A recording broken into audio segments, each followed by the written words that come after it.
Okay, good afternoon to the second last session. I'm not the keynote, right? You can sit here, that's fine. You have the best seats likely because you're already in this room. Maybe this is the reason why you're here. So we will see. Welcome. My name is Rene Winkelmeyer. I work for Salesforce as developer evangelist. And I want to talk to you about the magic behind the Lightning Platform app. Before we start, I would first like to know, who are you? So who identifies him or herself as a developer? Okay, most hands. Who identifies as an admin? And both? Yeah, I see, right? Because I think it's really important to underscore that people are developers, people are admins, but there are many, many people who do both, right? And the Lightning Platform, and this is one of the things that I really love on the platform, is that it allows everyone to create applications, to craft applications for the business user, no matter their skill set. From a background, just that you know, I did more than a decade of Java enterprise development. And when I started to doing Salesforce, I thought, oh my God, I should have learned that much earlier because it empowers me as a developer to create applications much faster than in most application languages and platforms that I learned before. So I wrote this really catchy title as an abstract, the magic behind the Lightning Platform app. And then I thought, so what is the real magic? And believe me, I thought about it for a long time. And yesterday evening and this morning, it finally appeared to me, yeah, the magic is, don't laugh about this, the simplicity of the platform itself.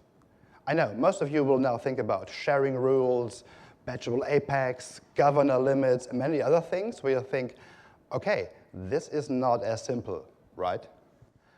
For those of you who developed on other platforms,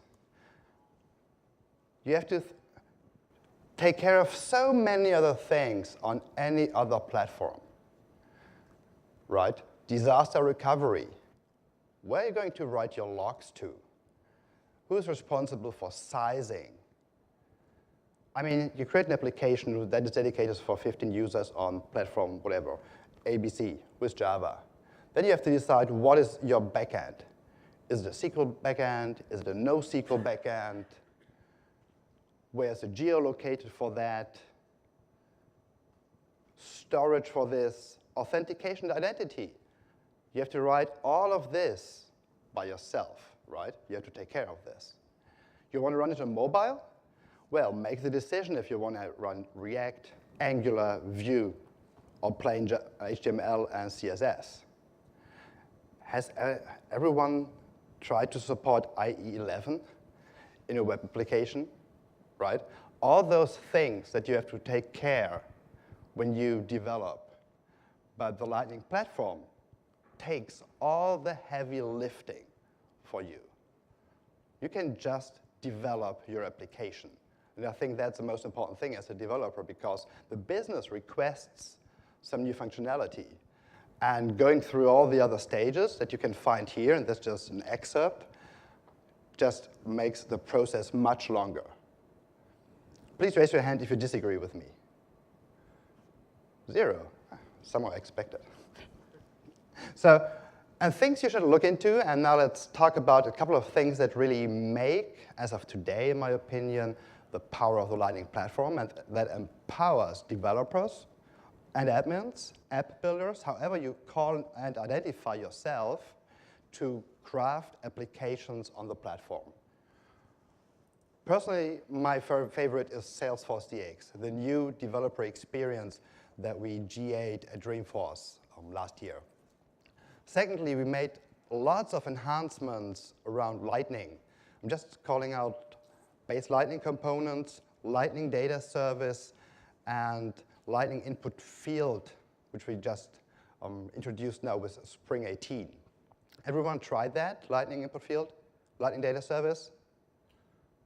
Okay, you will see it in action really soon. Flow, who loves Flow? A couple of people, that's good. Not yet, okay. Flow in Lightning is really, really great. I will show you a quick example about this. And Flow empowers you also to go away from those page-centric applications that you have at the moment to more action-oriented applications. And last but not least, integration is a big thing. I mean, you have your Salesforce org, but you likely integrate with several other third-party systems. You get data from them, you want to inform data, you want to send data to them, and integration is a real key capability of the platform, and we're introducing a couple of things. I'm just naming platform events and also the integration capabilities using Swagger. So, and that's it with slides. I hope that's fine with you, right? So let's go over to some demos. What I have here is Pure Aloe. That's a sample application that one of my colleagues and I created. Do you know DreamHouse? Raise your hand. A couple of people. Oh, that's great. No, several people. I learned from a friend that a couple is only 2 in English. So several people know that. We have also Northern Trail and Pure Aloe. And this is one of those sample applications. If you don't know them yet, I highly encourage you to go to our blog, for example, on developer.salesforce.com, because we are referencing them very often, and also in several Trailhead modules. And those are really great example applications that show you what you can do with the platform. And just besides creating a custom object, a couple of fields, and maybe an approval on that. So this Harvest Field Management app, and this is a fictional company, is using a couple of the new base Lightning components. So for an example, and a couple of people have really waited for that, we have a tree now in Lightning that you can declaratively create. Everyone tried to use a tree in a pure JavaScript library. It was mostly a pain in my past experience. We have also other capabilities, for example, like finally also an accordion, right? So you can just have lots of information on a single screen and just give your users a bit of view on that. We also introduced a data table, finally. So if you have data like in list views, and I will talk about list views a bit later, you can now use a base Lightning component declaratively in Lightning to display that data to your users. And also, for example, with multi-selection, you can have buttons in the columns, for example. So many, many things that empower you to build Lightning applications, Lightning components really, really fast. And you can also do neat things like a dual list box, right? Give your users an option to select, for example, values from a data table, give them dialog to make a multi-selection, and then execute on that. So this is really nice in the UI. So let's see how much effort or how much effort it not is to create such a component. So if you recall the data table that you just saw, this is just, as my friend Wade Wegner would say, a single line of code. Well formatted, it's 4 lines of code, right? And it's just declarative. And with those 4 lines, you declare the whole data table. The only thing that you have to do is to define in which Aura attribute it will find the data table and which columns it should display. So when we go to the controller who's setting this value, it is pretty simple. We define a bit of JSON with a label per column, the field name based on the S object field name, the type which this column represents. That could be a text, that could be a URL, a phone number, a button, and a couple of other components. And you can define it as sortable. And just with this small definition and also the data that you would get back from a callback action based on Apex, and I will show you what we are retrieving there. You can populate the whole data table. And it's kind of similar for the tree, right? So, with kind of really less code, and this is the harvest controller for this, you can create your own data table.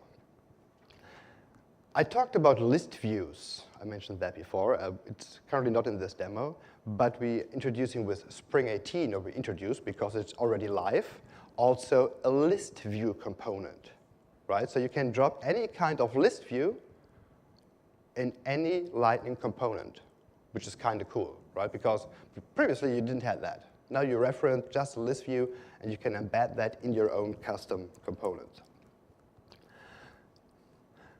So when I go back, I have this really nice map. It's an SVG map embedded here. And when I select an element over here, I can switch the irrigation for this field. So if you look at this selected map on the left, and I switch the radio button on the right, you see that I have some drops over there. So the question is, how does this happen? Both components are using Lightning Data Service, a declarative way to listen for changes on the same record. I'm not using any Lightning events that communicate between those components. I'm just declaring both are listening to the same record, and if I change it in one component, it automatically updates the other component. And this is also done declaratively, without a single line of Apex. Can we please read? Everyone, without a single line of Apex, which also means you don't have to write Apex tests for that. Who would like that? No Apex tests? Skip over there, yeah, right? So it really helps you with this force record data attribute to retrieve data of a record. And you only have to specify a couple of things again here. First of all, you have to define the record ID, which can be stored in any kind of Aura attribute. Secondly, you define the target fields. And target fields is nothing else, like in this case, an Aura attribute of type the object that we want to represent. So in this case, the harvest field over here. And you define, do I want to have it in edit mode? And which fields do I want to have? So you don't have to write SOCL for this, right? You only specify the fields based on the metadata definition of your object. And the Lightning Data Service automatically retrieves that data, or would also, if you change the Aura attribute that is associated with the target fields, save that without writing a single line of Apex. If you don't believe me, well, we can go to the controller, and the only thing that I need to do to save this record is to have a small function that finds me the force record data element based on its Aura ID, and I'm calling just the save record method. Done. Fetching data, saving data, updating, just within Lightning and without writing any Apex. As you have likely figured, I'm using an IDE which is called VS Code. I'm not using the force.com IDE. Just raise your hands because I'm really interested in that. Who's using something like Eclipse for their development? Illuminated Cloud. A couple of more. Who's using VS Code? And I know he isn't using Salesforce yet, which is great, because you're here as a newbie. VS Code is our, I would call it, new IDE that we as Salesforce support for application development with the Lightning Platform. And many people raised their hand. And this is basically one of the standard IDEs that developers use nowadays. VS Code allows us to extend the functionality that we want to provide with Salesforce DX in a much easier and faster way than was possible before that with Eclipse. Who of you used Salesforce DX yet or is looking into it? A couple of folks. Okay. So Salesforce DX, and this is, for me as a developer, coming from a Java background, one of the best experiences now in the Salesforce world as a developer, empowers me to develop fast and also I don't have to have 100,000 different developer edition orgs to play with, right? How many people of you have developer edition orgs? Yes. How many have more than 10? More than 20? More than 30? Yeah, many, many, many hands open, right? Since I started using Salesforce DX, I haven't spun up a single developer edition org because I'm doing all of my development within Salesforce DX Scratch orgs. So for those of you that don't know what a Scratch org is, we are using ephemeral orgs. That means using a command line interface, the Salesforce CLI, you can create a brand new Salesforce org within a couple of seconds, maybe sometimes 30 seconds, develop in that, and use the code in this for your local development, like pull and push. And I will just, I will just do this over here.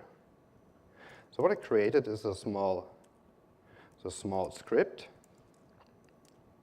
called the setup, make it a bit larger, and I'm giving it a parameter which is now whatever, session 1.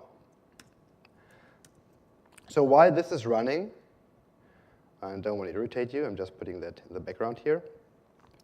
I'm going to explain you 2 of the configuration files. Because when you want to work with Salesforce DX, and this is just one part in this whole set of developer experience, is when you want to create a Scratch org, you only need 2 files.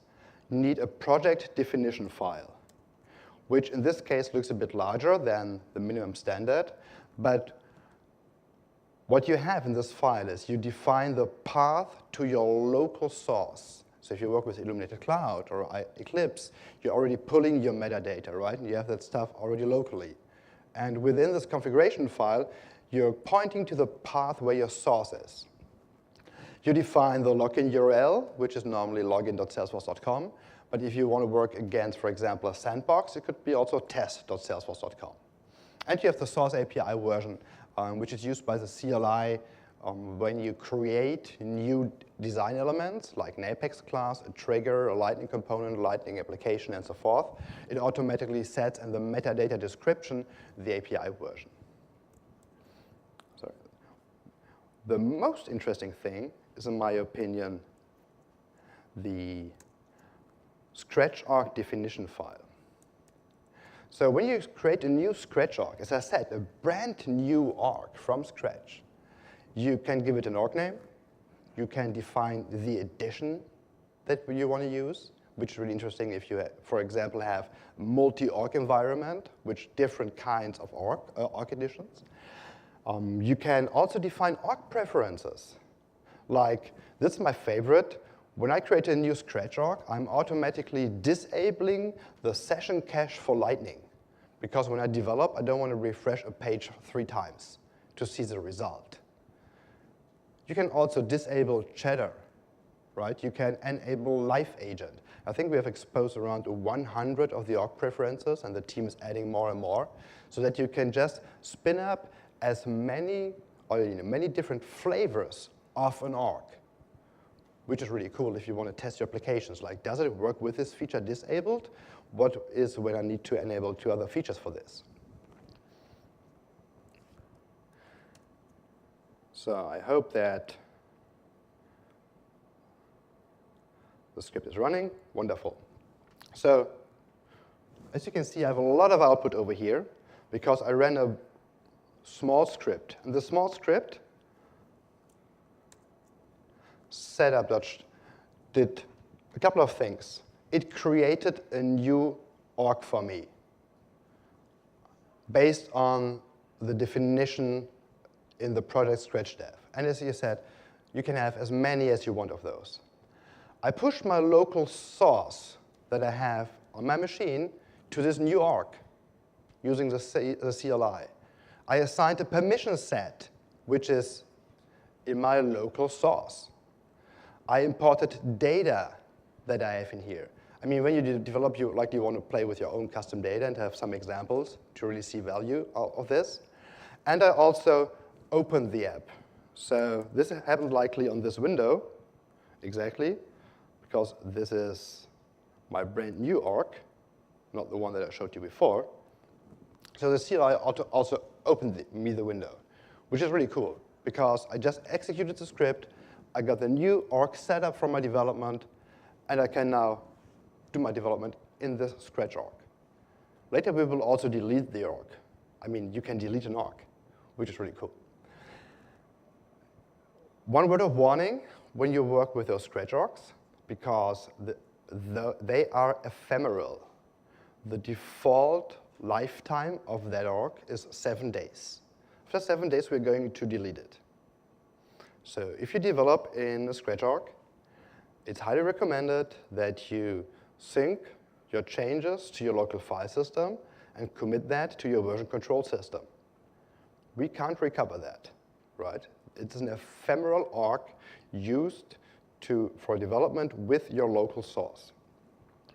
So the CLI did a couple of things, and I could go now through all those options that are here. You can basically see that all the source code, all components, Apex classes, everything got pushed. But what's really powerful with a CLI, I'm going to here, is that you can use the CLI also against every kind of org. It could be a production org, a sandbox org, a developer edition. So when I run my command sfdx force org list, I'm getting a list of all orgs that are authenticated against with a CLI. So this is now a bunch of orgs that you can see over here. And all those orgs that you see here in the upper area are production orgs. Developer edition orgs, sandboxes. The orgs at the bottom here are all scratch orgs that I created. And I have also my expiration date over here, so I know when they will expire. So what I'm going now to do is I'm running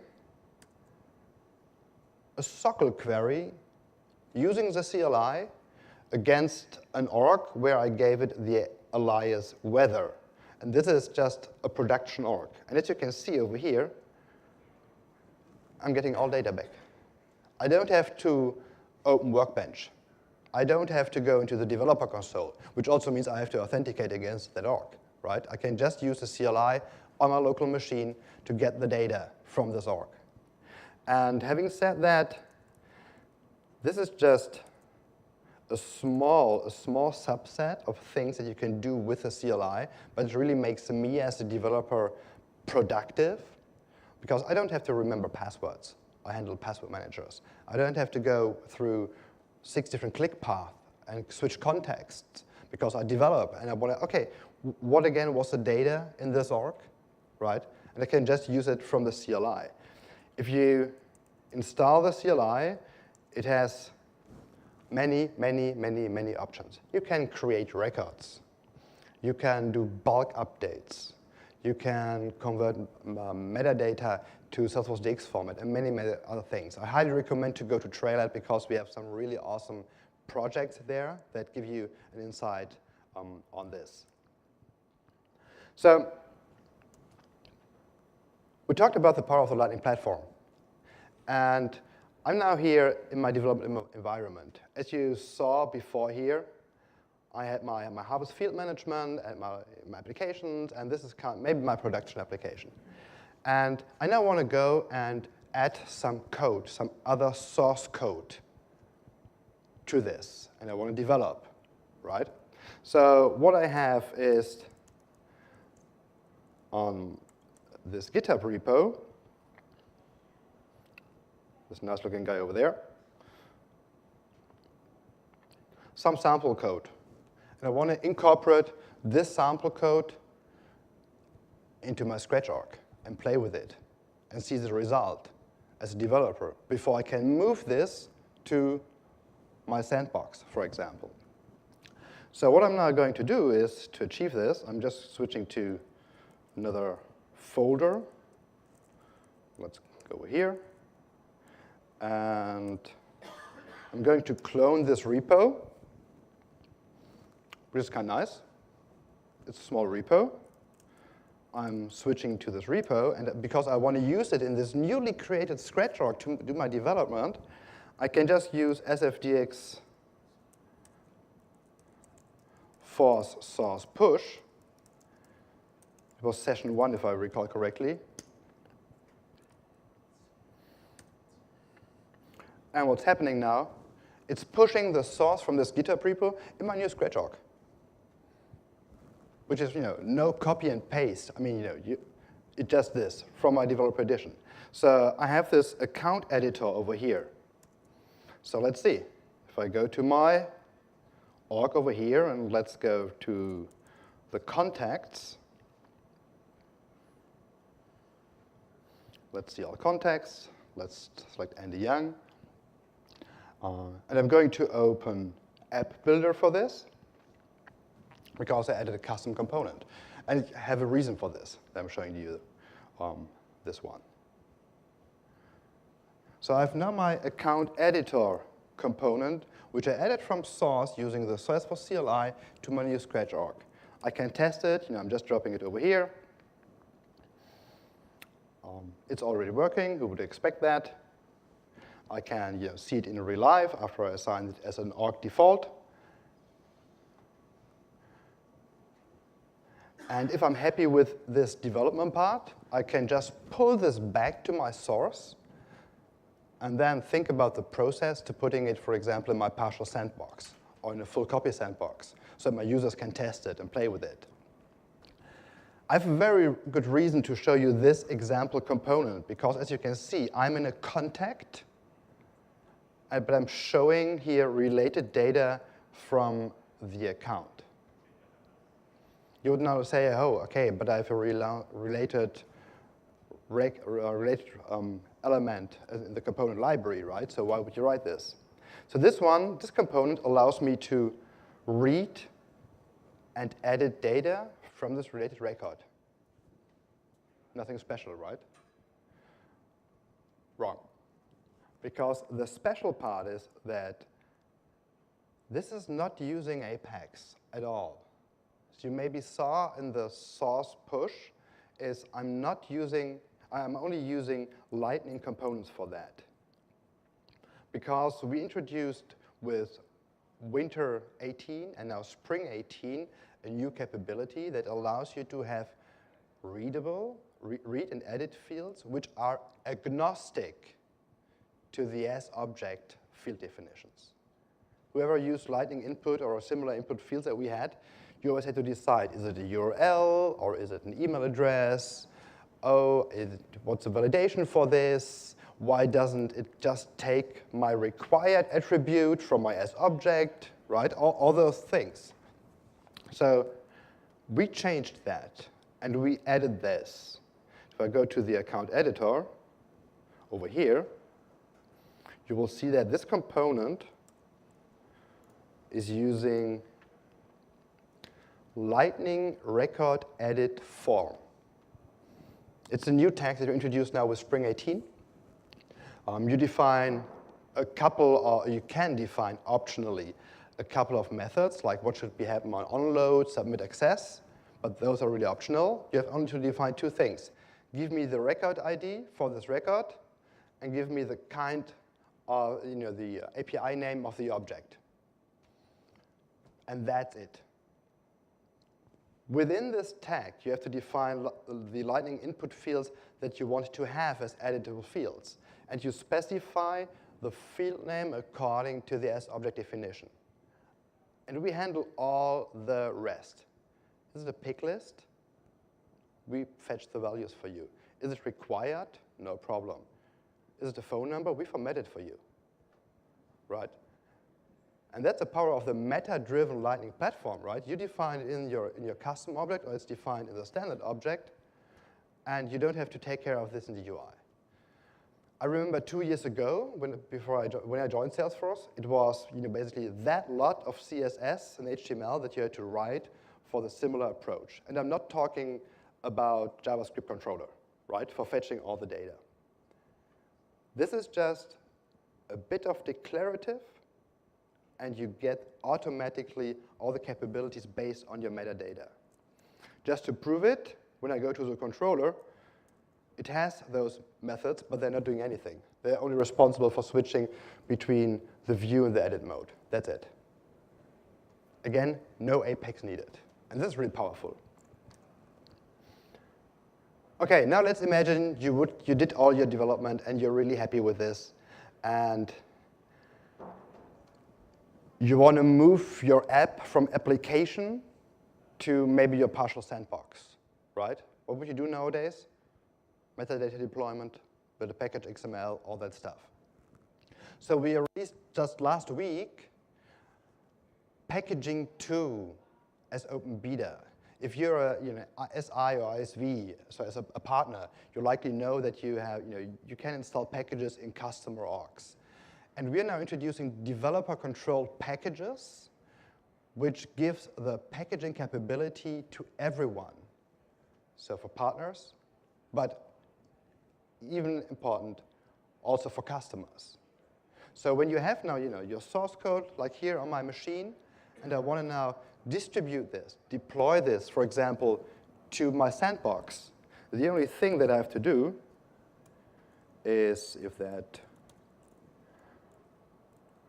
works, there we go, version create.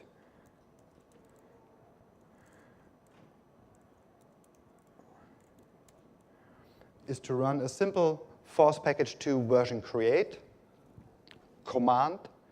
And this will create, based on the source on my local machine, a new package. And then you can use this via the usual package installation mechanisms, like a URL, or also a CLI command to install this source code unmodified to a target org of your choice. And if you see, OK, it's not working in the partial sandbox, your users want to have changes, you change it again in your machine, you create a new package, and you deploy that. I'm not saying that sandboxes won't go away, because you will likely need that with your real data, right? So people ask, oh, I never need sandboxes again. You will need sandboxes, because that's the copy of your production. But this is now a simplified deployment process that you can use.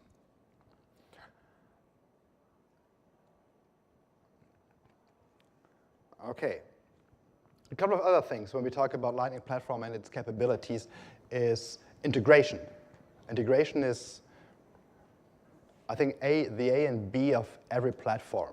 Who wrote HTTP callouts? How many people? How many people with HTTP callouts ran in governor limits? A couple, yeah. How many people had fun when they wrote, in your sandbox, right, HTTP callout to system A because the account record has changed, and 3 days later somebody said, OK, but you also need to inform system B or system D, right? Because you have to write all those callouts. I'm not talking about the limits of callouts in a single transaction, but it's always this spaghetti connections, right? So you have to inform many systems if something happens. So you're writing A to B connections. And there are also other systems that do the similar same thing, right? They call APIs on the Salesforce part. And we introduced, I think already in beta last summer, platform events. Someone used that already? Well, Skip is always raising his hand over there. I'm not sure if you have the measurement for this. So let's give you an example of what platform events can do for you.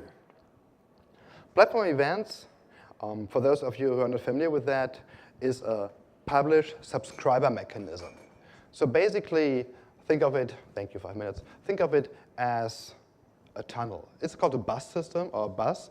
You throw an information in, and someone can subscribe to this kind of information, no matter if your system is online or not, right? So there's a tunnel in there or a bus, 24/7 available, and you don't have any point-to-point connection, which is the most important thing, right? You don't have to write spaghetti code, spaghetti connections, right? You just drop in your information, the account has changed with those 3 information things, and in near real time, every subscriber can pick this information up. So I have a kind of simple example over here. We have this product bundles, and let me create a new bundle. Let's call it soaps and lotions. I know a friend of mine will really love this example. I'm adding a couple of things over here, subscriptions, for example. So I've now soaps ordered, 2 different types, in 13 and in 10 quantity. And I have on the right side the Distributor App, right? It's an app running on a Roku, doing different things. And normally, what would happen? You would write a call out to an external system if something changes, right, based on Apex, which runs asynchronous. So if everything works in my demo, you see that now, in near real time, the Distributor App got updated just by clicking on the path component. And this is using platform events. Just going, information is created within the bus. We're publishing it. And externally listening is the Heroku app on the streaming API that we're using for this, and in real time updating this. And we're also adding information, like you can view the details over here. So accept the same subscription data that I had in Salesforce. And I can also have the same real-time push information when I order the bundle and the path gets updated, right? Which allows for a really, really great pattern of communication for this. As I have only 3 minutes, as Simon pointed out over there, I give you a quick view on what's needed for this. Platform events have a similar interface as you know them from custom and standard objects, right? We give you a declarative UI, which is really important. You can declaratively create the definition of this event, so basically the information that gets pushed into the bus. And even more important, you can also consume and create platform events declaratively. So when I go into Process Builder,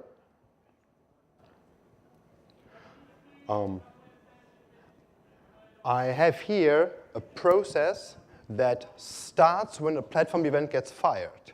So in our case, the path object that you saw updated, this process gets kicked off when I click the order button in the Heroku app, which gives you now, as app creators, the ability to configure and to execute communication declaratively compared to writing a bunch of Apex code, which is also no test needed. OK, I think people are streaming into the keynote yet before the fire drill. So Q&A.